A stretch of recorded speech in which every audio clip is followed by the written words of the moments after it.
Okay, let's talk about the course syllabus and the expectation. The first question is, where is the syllabus? So we go to the Blackboard, and you can see Blackboard here. On the left-hand side bar, you can see a series of menu items, which I will discuss in a different video where I talk about the Blackboard structure. But to find the syllabus, here you can find the syllabus. So an item called course syllabus and class schedule. Again, depending on different semesters, some of these might be slightly renamed. You should be able to still find an item that refers to the syllabus. So we click on the course syllabus. And here, as you can see, under the course syllabus and the class schedule, you can find two different links. One is going to the course syllabus, one is going to the class schedule. I may or may not merge it in future semesters. Currently, they're under two different links. Now let's click on the syllabus.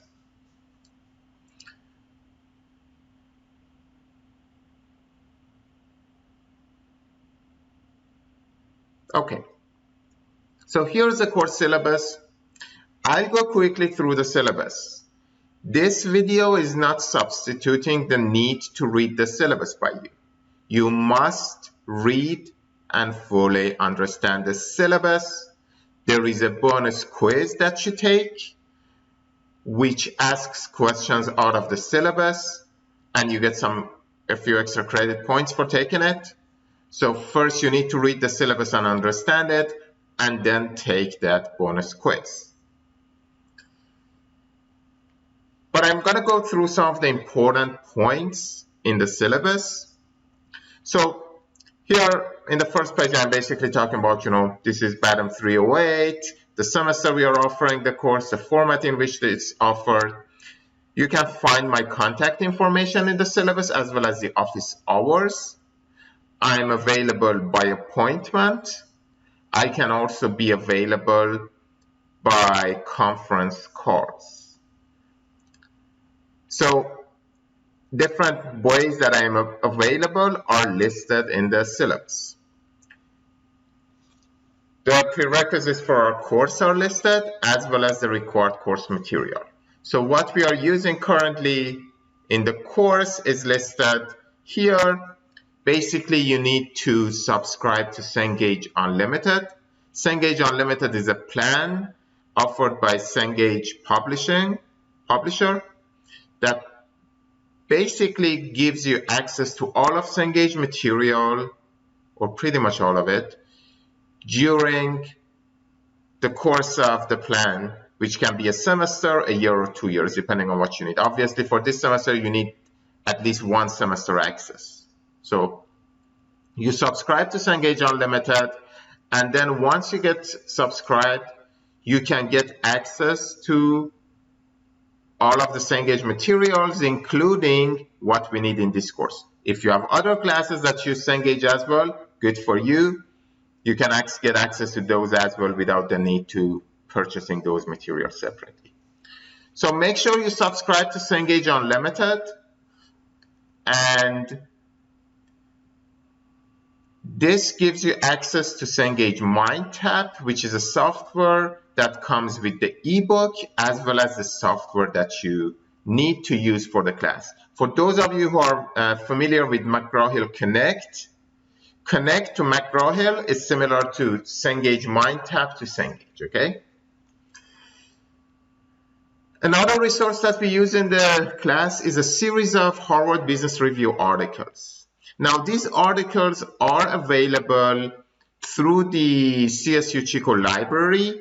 I've provided the links to those articles in Blackboard, but you can also buy all those articles bundled in one book published by Harvard Business Publishing. And the information for that book is also listed in the course. Now, for this course, you are required to have a laptop that is equipped with a microphone, a webcam, and the reason is We are giving exams online, and based on the university policies, those exams should be proctored exams. Now, given that they are remotely given, we are using a software called Proctorio in order to proctor the exam. You need to set up Proctorio in advance and make sure it's working on your computer so that on the exam date you don't run into technical problems. I will not accept any excuses for missing the exams regarding running into technical problems. Actually, that's the worst excuse that one can have for missing an exam, because I ran into technical problems. Proctorio didn't run. My computer, was not working with Proctorio. Well, that's exactly why from day one, I have given you a bonus exam, a bonus quiz, which is using Proctorio. And in order to take that, you need to set up Proctorio on your computer. And that way, you have plenty of time to take care of any possible technical problems. Okay, so as a side note, make sure you take that bonus quiz early. We also use some software. Some of them may not necessarily be Windows compatible. You can use the computer lab in CSU Chico. You can use other ways, such as using software that allow you to run Windows on Mac computers, such as Bootcamp. But you basically need to have a computer equipped with a webcam and a microphone. And I will provide you with other additional resources that we may use during the course of the semester. So I talked about Proctorio. Make sure you take the bonus quiz very early in the semester. Get familiar with Proctorio. This is an online course. The use of Proctorio is a must. We can't verify the integrity of the exams without using some sort of proctoring mechanisms in an online course. So if you're not comfortable using an online proctoring system, that means you probably need to think about taking the course in a face-to-face section. If you're taking a course in an online section, with all those flexibilities of the online sections comes the responsibilities of, being on time, keeping up with the deadlines, as well as making sure that Proctorio is up and running during the exams. As I mentioned in the introduction video, the course covers a range of quantitative and qualitative methods that can be used for helping you with making the best decisions in your future career as a business professional. We are going to go through those, in details during the course of the semester. And the goal of the course is making sure that you know different methods, those methods and how those methods can be used, and the context and the conditions under which those are most appropriate.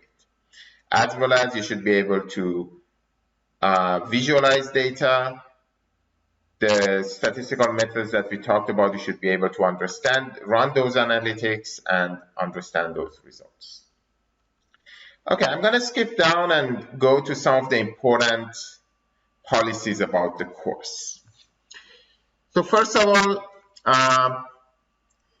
let's talk about the expectations.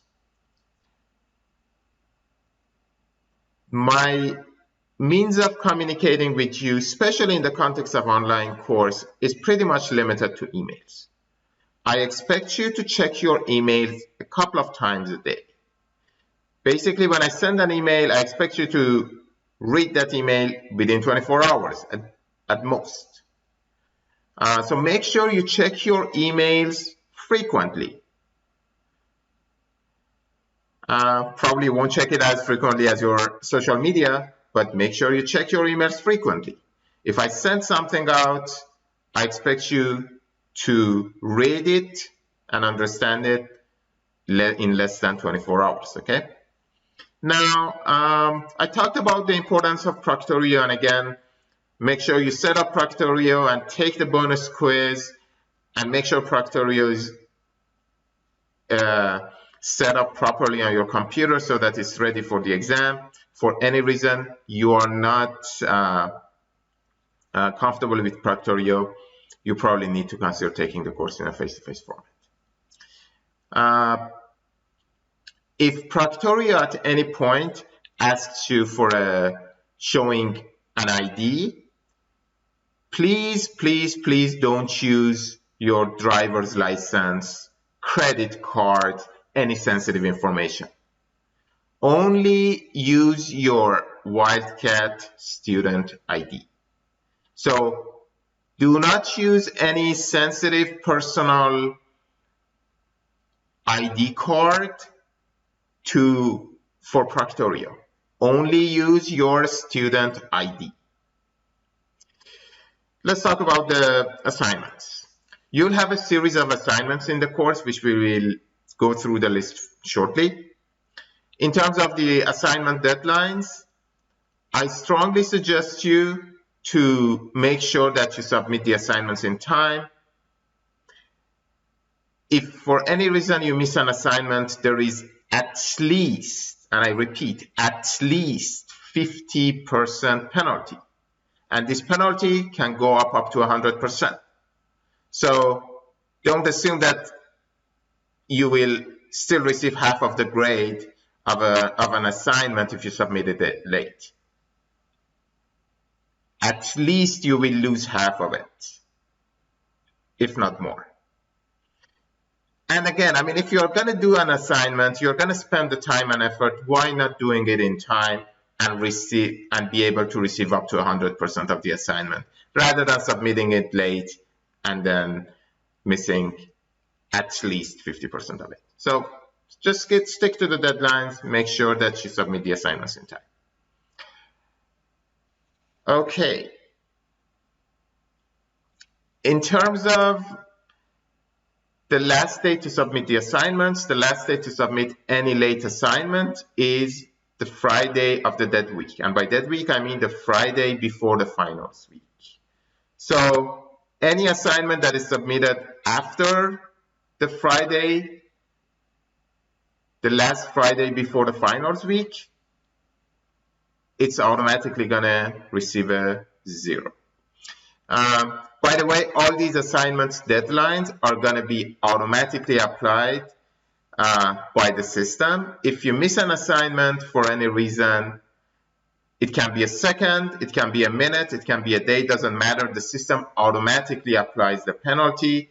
I really can't do much about it. So please don't put yourself under time pressure by trying to finish starting assignment late and trying to finish it like within seconds before the deadline, because a lot of times a lot of unexpected things can happen, and again the system automatically applies those penalties, so there's not much I can do about it. We talked about the last date to submit any late assignments, so make sure that you submit all your assignments before the Friday of the dead week. Obviously, for the late ones, you're gonna miss at least 50% of the grades. There is at least 50% penalty for the late assignments. Now, talking about the exams, there is no makeup exam. You gotta make sure that you are available during the time that the exam is given, and take the exam during its time window. Now, if something serious, compelling happens, and for that reason you miss the exam, which those reasons hopefully doesn't happen to anybody, those tend to be very serious, compelling reasons, listed by the university, you know, like some severe medical emergencies or something like that, they must have documentation, and then if university approves it, then that way I would accommodate makeup. But this is pretty much a very rare, severe, compelling scenario. Hopefully it doesn't happen to anybody. I think those scenarios, if you go through the policies, tend to be so severe and compelling that the last thing that the person during that situation thinks about is the exam. So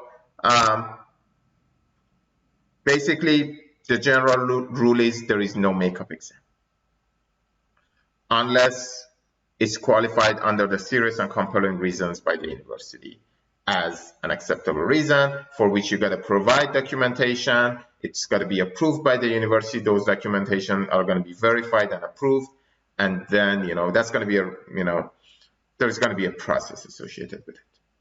But the general rule is there is no makeup exam.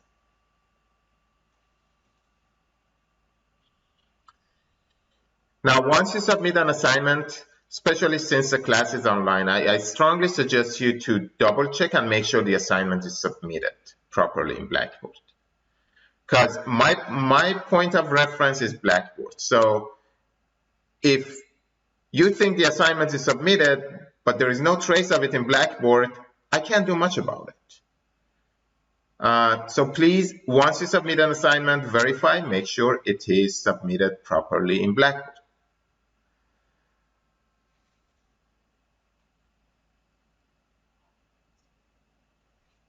Now, this is not the most favorite part of the syllabus that I would like to talk about, but it's a very important part of the syllabus, so I'm going to talk about it.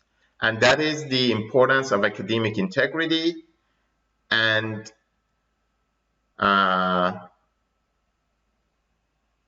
the process of dealing with academic integrity violations.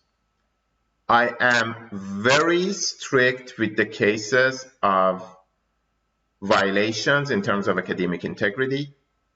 You would be surprised how I handle them. They will be referred to the Student Judicial Affairs, and they can result in an F in the course.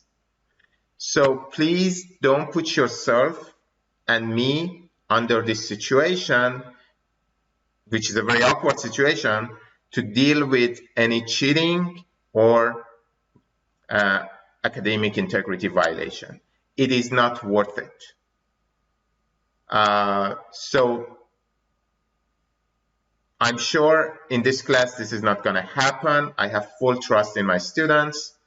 But please, please, please don't make this awkward situation where I have to deal with academic violations, because I deal with them very strictly, and there is a zero tolerance on these scenarios and cases. So our class has a zero tolerance policy on dealing with cheating and academic dishonesty. As I mentioned earlier, most of the announcements and my communication with you is mainly through those announcements are going to be posted in Blackboard. Make sure you receive those announcements from Blackboard.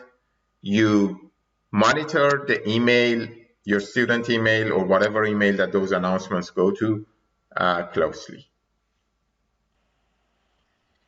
In the next video about the syllabus, I will talk about the assignments.